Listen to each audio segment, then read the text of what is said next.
the ASMARtist. What's up, guys? It's the ASMARtist here at Robin Sound Studios in State College. We're actually recording a ASMR video in a whisper room today. It's dead silent in there. And later on in the video, we're gonna use the legendary microphone, the EV-RE20. It's been a classic microphone in broadcasting and voiceover for many, many years. But before we go and check that out, we're gonna go to Jim in the control room, and he's gonna tell us a little bit more of what Robin Sound's about.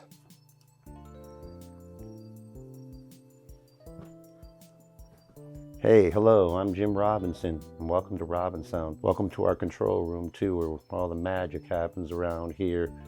We'd love to help you out on one of your video or audio projects, and we specialize in original music. We're located here in State College, Pennsylvania.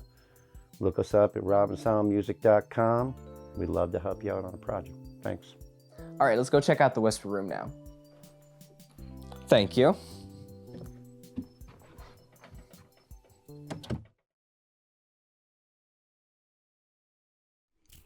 So welcome to the whisper room. I'll be using the Zoom for most of this, but then I'll be moving on to this legendary microphone here. This is the EV-RE20, a legendary broadcast microphone.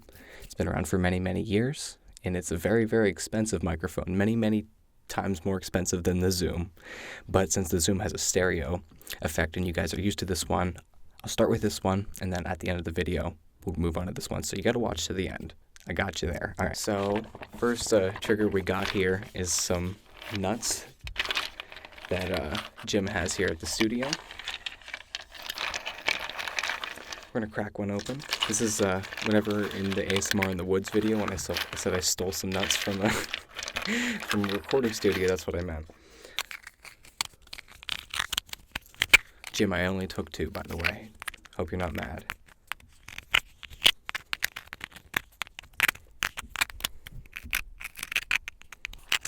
We're going to crack one open too.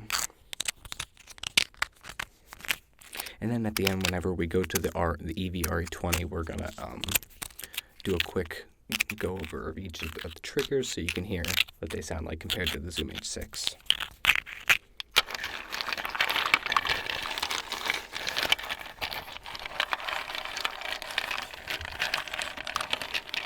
All right, let's crack one of these open with the cracker we got here. I gotta set this down.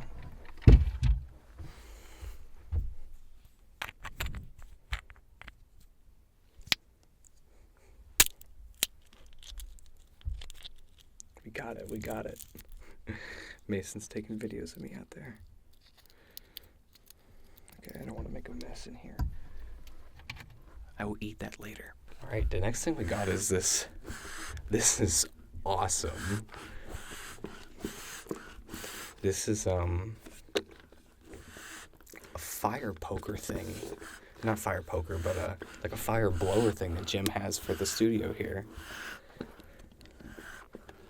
That looks crazy.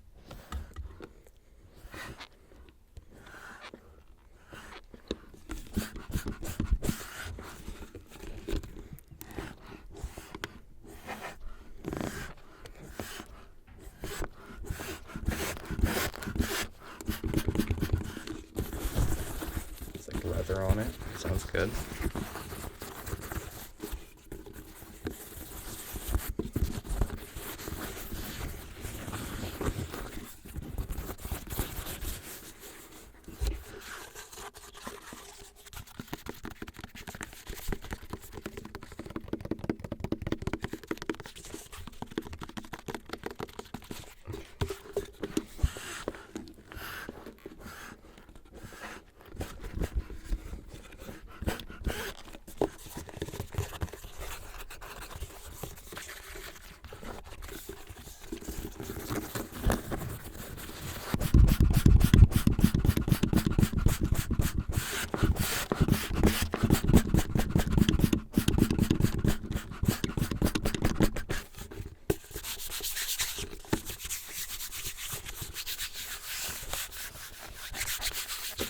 So dead silent in here.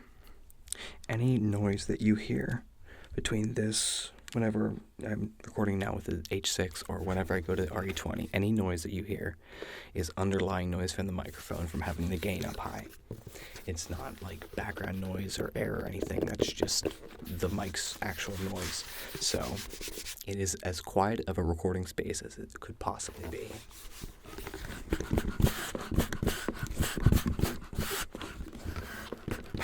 Thank you. Okay, the next trigger we have pertaining to the recording studio is we got some drumsticks.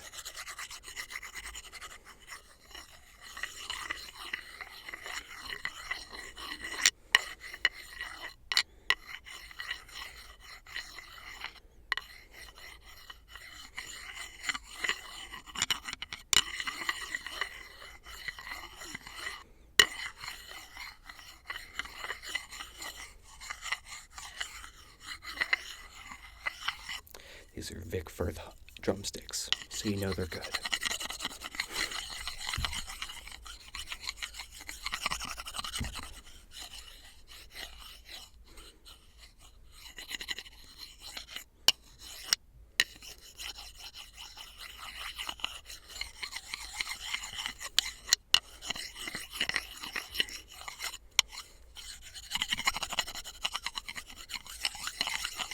Usually in my videos, you have to worry about hearing cars going by or planes in the background or the dogs making noise, but if you got one of you guys just sends me one of these in the P.O. box, then we don't need to worry about that anymore. It'll be completely dead silent when I record.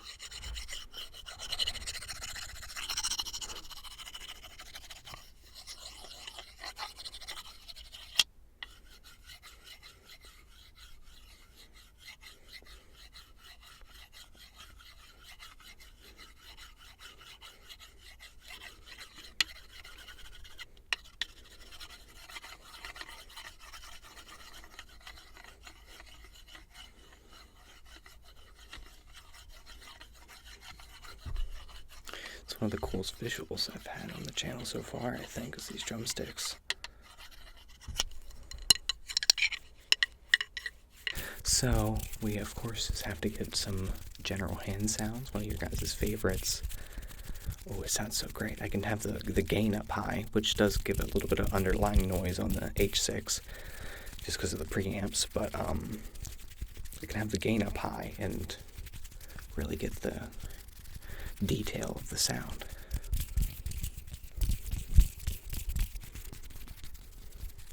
I'm excited to hear what it sounds like on the RE20, especially in post. Like, it always sounds better after the fact in editing, whenever you can, tweak it a little bit. Like, you don't get to hear the full potential of what it's gonna sound like in the recording process.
It'll get a little hot in here.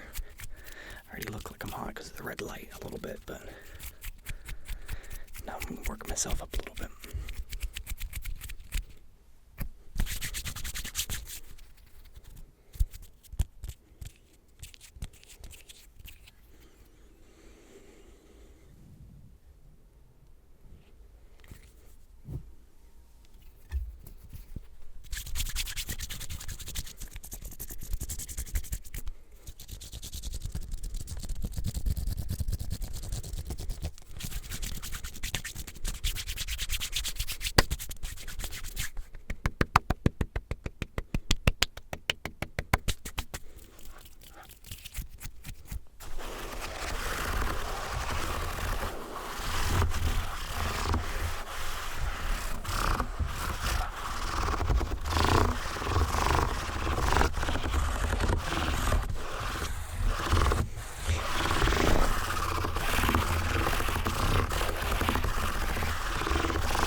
else can we do before we switch over to the legendary RE20?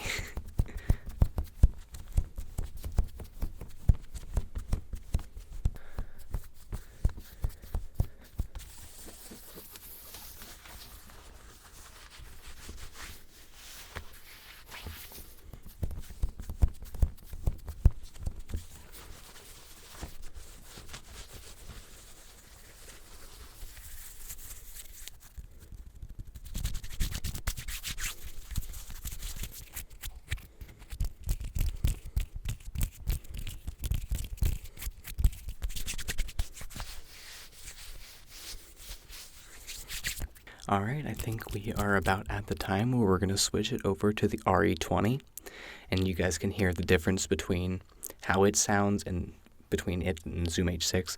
One thing to keep in mind is the Zoom H6 is a stereo microphone. You hear the sound off to the side that you see it on the screen, while the RE20 is a mono microphone, so you won't get that same sound space kind of feel. So we're going to switch it over to that. We're going to try all the triggers that we tried on the H6 and compare. Does this classic voiceover broadcast microphone, does it sound good for ASMR? Yeah, it is a very expensive microphone, but we'll find out if it's good for this particular use. So let's switch it over. All right, and now we are on the RE20. I do hear a little bit of underlying noise, but this is fantastic for voiceover work and for vocals and singing. And this thing right here, I can do some sounds with. It's called a pop filter, a pop filter. I'm not using my plosives as much as I usually would, because with ASMR and the sensitive microphone, you want to use a little bit of a better technique with that so it doesn't blow out your ears. But this pop filter here is meant to reduct plosives, which is like your p, t, and different similar sounds in speech. So you can make some sound. Well, that sounds great. Some people enjoy the trigger of just inherent microphone noise when tapping on the microphone or its tripod.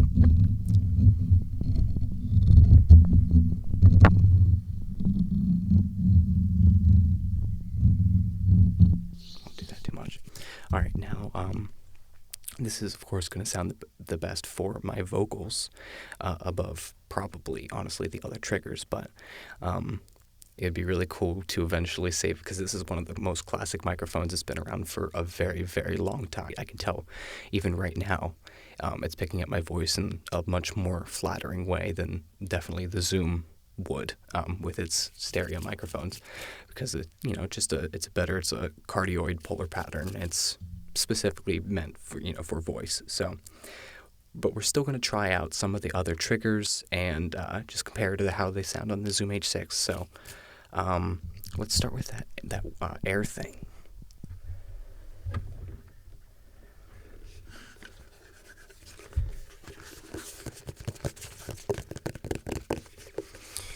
Drowsy Dreams ASMR is someone I really like. She's a newer creator. You should definitely check her out.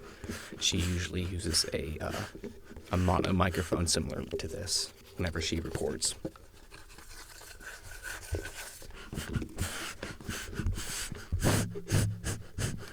Since we have this pop filter here blowing air, still won't clip the mic so it can actually sound pleasant. It sounds more similar to what you would hear in real life compared to when you usually would blow air towards a microphone.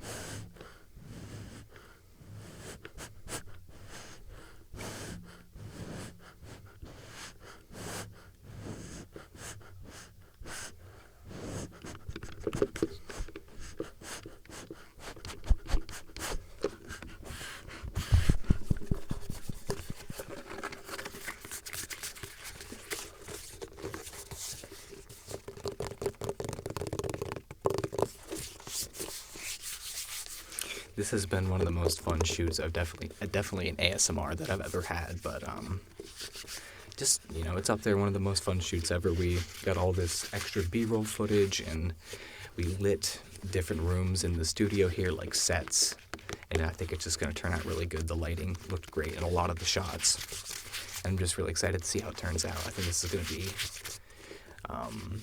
my magnum opus in terms of ASMR content.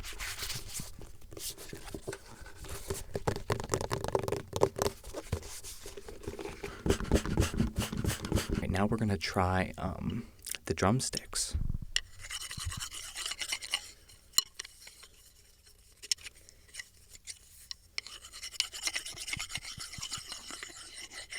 Unfortunately, my monitor battery died, so I can't really see the visuals that I'm doing, so I'm just gonna have to hope they turn out good.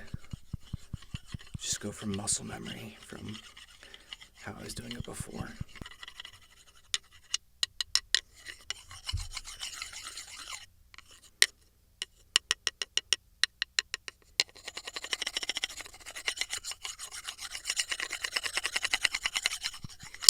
Sound quality is still fantastic. I would say this microphone definitely has a warmer quality to it.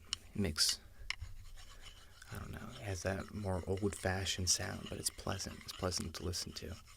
It sounds good on my voice for the bass, and if I get up close, I can get some proximity effect.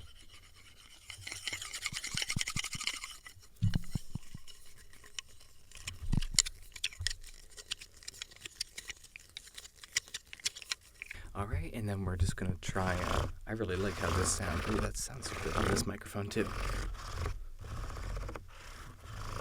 Can't think of any other room that would be small enough with sound paneling on the side that you could do a trigger or anything like this, so we're breaking new ground on the channel here, guys. It's like sorting through files.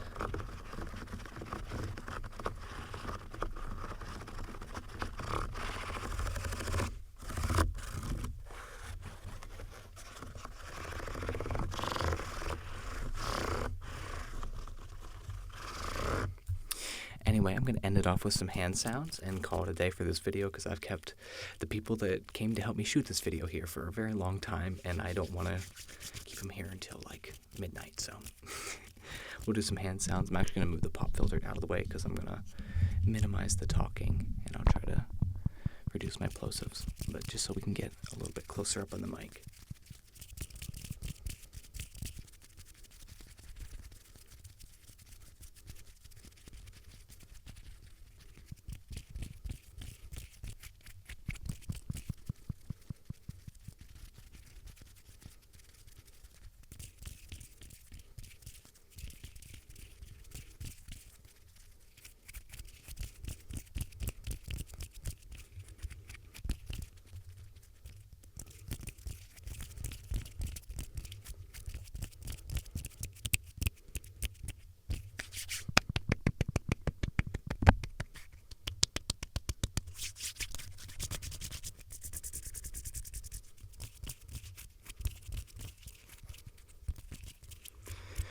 Alright, well let me know what you think down below. Does this Electrovoice RE20 microphone sound good for ASMR? I know it definitely sounds good for spoken word, so maybe it would be better for certain kinds of ASMR, like reading a book or just more spoken, somebody who has a really naturally relaxing voice. So I very much appreciate you watching this video. This is definitely the biggest production so far on the channel. Please check out Robin Sound Studios. I will have the links to their social medias down in the description. Definitely check them out. Jim is a great guy, and all the people that work here, I've done work with them before, as I mentioned at the beginning of the video. My song, I Want You to Love Me, I recorded right here in Robin Sound Studios. So, like I said, you could check that out on Spotify, and you can check out their other work on their social media. So, they're really great, and I would definitely recommend that. Leave a like on this video if you enjoyed. If you have any other cool ideas for high production videos that we could possibly do in the future. I don't know for a while how we're going to top this one. This one's really, really cool. So, yeah, like I said, leave a like on this video. Leave a comment down below if you enjoyed, what you thought of the EV RE20, and what you just thought of the video overall. Would you want any other super high production things like this? Some people complain in ASMR about stuff that's high production, but I feel like if I, keep my personality and keep it, not as corporate, emotionless feeling, it'll still resonate with people. So yeah, let me know what you think down below, and I'll see you in the next video, guys. See ya.